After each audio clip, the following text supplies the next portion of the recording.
Clear ఇది మాట్లాడుతూ ఉంటే how he was sharing his experience German.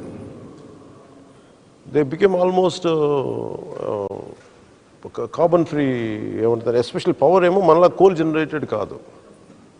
So అలాగే ఎన్విరాన్మెంట్ మన ఎలా చేశారో, how they made it free them's fossil free ఎలా చేశారని మాట్లాడుతూ ఉంటే that is one level of understanding. If you look at other point of view, నేను యూఎస్కి వెళ్తే so the problem, core problem lies in, I have understood everything అంటే to this extent. ఆ core problem ఏముంటుందంటే that's what I had used in one of my films. You think it is only statue which is emitting heat. Even you don't know how much damage we are doing even wearing a simple dress. మన సౌకర్యం వెనక చాలా హింసే ఉంటుంది, అంటే చాలా environmental damage ఉంటుంది. Even for a simple మనందరం కూర్చోడానికి లైట్లు, ఈ cement, asbestos, not necessarily a statue of that size, even with in simple day to day living. So we have to come to a conclusion how to minimize it. Greta Thunberger ఒక అమ్మాయి ఉంటుంది, how she gave a lecture in on environment. మీ politicians party చేసేస్తున్నారని world ఈ environmental day రోజు యుఎన్ఓలో మాట్లాడింది. She goes in, she uses certain things. Putin president ఏమన్నా అంటే, మనం ఒక వయసు వచ్చినప్పుడు ఓన్లీ ఇక్కడే చూస్తాం. నాకు అంత పిచ్చ యాంగర్ ఉండేది. But the problem is we are a part of the destruction. Even a simple mic you're holding, a simple watch I'm wearing, we're all causing the destruction. So I try to undo it, then I realize we cannot. The only thing is, koncham tagginchukogalam tappa eventual doom aithe unnadi. So we have to go back very old ways, very ancient Indian wisdom kelina. Imagine entire India also can become like that, but the problem is the rest of the world, would it become? So ఇదేమైపోతుందంటే, నేను అర్థం చేసుకుంది ఏంటంటే, somewhere tone it down, we can only tone it down. So how much pressure we can put to change a policy, how much educating people, self awareness, self education is the key for that. That's where my environmental policy is పర్యావరణాన్ని పరిరక్షించే అభివృద్ధి ప్రస్థానం. You need it, but మొత్తానికి తీయలేం. For example, నేను go through very strange situation. Aqua pollution, మీరు వెళ్తే భరించలేము అక్కడ వాసన, filled with chemicals. But that gives generation lot of income. పిల్లలు చదువుకోవడానికి దగ్గర నుంచి కానీ సస్టైన్ చేస్తాం. అందుకని రెండు ముడిపడిపోయినాయి, destruction and development and self sustenance రెండు ముడిపడిపోయినాయి. సో ఇది ఎలా తీసుకురావాలి అనేది entire world leaders are cracking they heads, they are not able to do it. So somewhere నేనేమనుకుంది, ఎక్కడో చోట start with very simple beginning. As you said, imagine if I would be, or we would be heading government, I would take opinions from individuals like you who has an expertise. You try to understand, maybe idhe statue ee metal tho kaakunda maybe what are the other, we'll find an alternate ways and try to bring it down.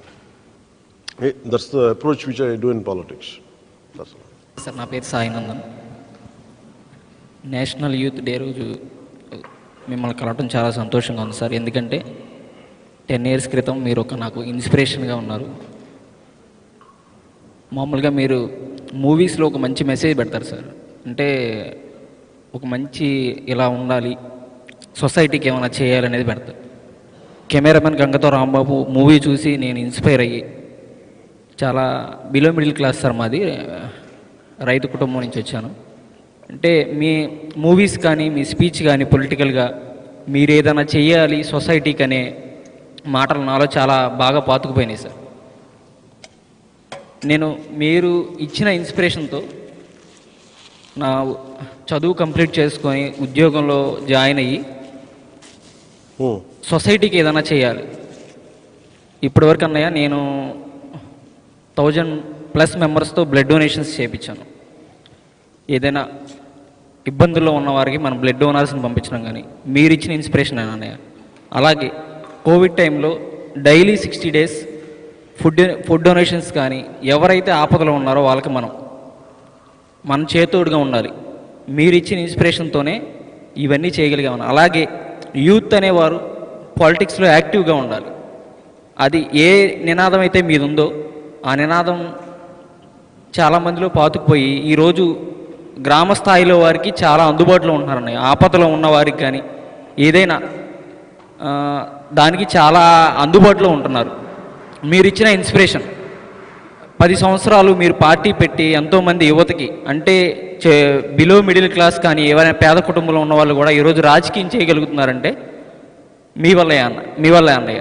చాలా ఈ national youth day రోజు ఈ విషయం చెప్పడానికి చాలా సంతోషిస్తున్నాను అన్నయ్య. నేను ముఖ్యంగా దేని గురించి మాట్లాడదాం అనుకున్నాను అంటే, నేను మెడికల్ స్టూడెంట్, మెడికల్ ప్రొఫెషన్ నుంచి. ఆరోగ్యశ్రీ అనేది అటు హాస్పిటల్ వారికి కానీ ఇటు రోగికి కానీ ఇటు ఉపయోగం లేకుండా ఉందని నేను అనుకుంటున్నాను. ఎందుకనంటే గవర్నమెంట్ వైపు నుంచి ప్యాకేజ్ అనేది తక్కువ వస్తుంది ఒక ట్రీట్ చేయడానికి. అలాగే రోగికి సరైన వైద్యం అందదు. ఒక ట్రీట్మెంట్ చేయాలి అంటే ఒక 50,000 అవుతుంటే ప్రభుత్వం దానికి 30,000 ఇస్తుంది. దాంట్లోనే సరిపెట్టేసి రోగికి వైద్యం అనేది చేస్తున్నారు. దానివల్ల ఆ రోగికి సరిగా అది నయం కాక మళ్ళీ అది రిపీట్ అయ్యి, ఇలా కాకుండా ప్రైవేట్ ఇన్సూరెన్స్ ఉండే విధంగా ఉంటే బాగుంటుందని నా ఆలోచన ఉన్నాయి. ఇది ఎలా అయిపోతుందంటే భారం అయిపోతుంది. వైద్యంగా ఒక మనిషి నష్టపోతున్నాడు అంటే వైద్యంగానే ఎక్కువ నష్టపోతారు.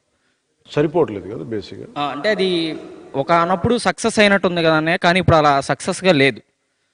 అది చాలా బడెన్ అయిపోతుంది ఒక ఫ్యామిలీకి. అంటే ఇప్పుడు very soon you'll here better అంటే ఆలోచిస్తున్నాం.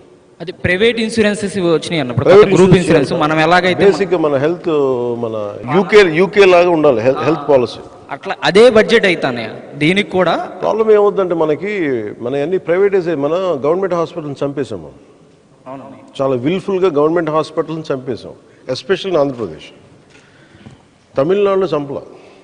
తమిళనాడులో ప్రైమరీ హెల్త్ కేర్ సెంటర్స్ ఎక్కువ, ప్రతి దాంట్లో ఎంబీబీఎస్ డాక్టరే ఉంటాడు. ఇది మన రిజిస్టర్డ్ మెడికల్ ప్రాక్టీషనర్ కాదు, ప్రాపర్ ఎంబీబీఎస్ డాక్టర్. అలాగే మనకన్నా బెటర్ హెల్త్ కేర్ ఉంటుంది.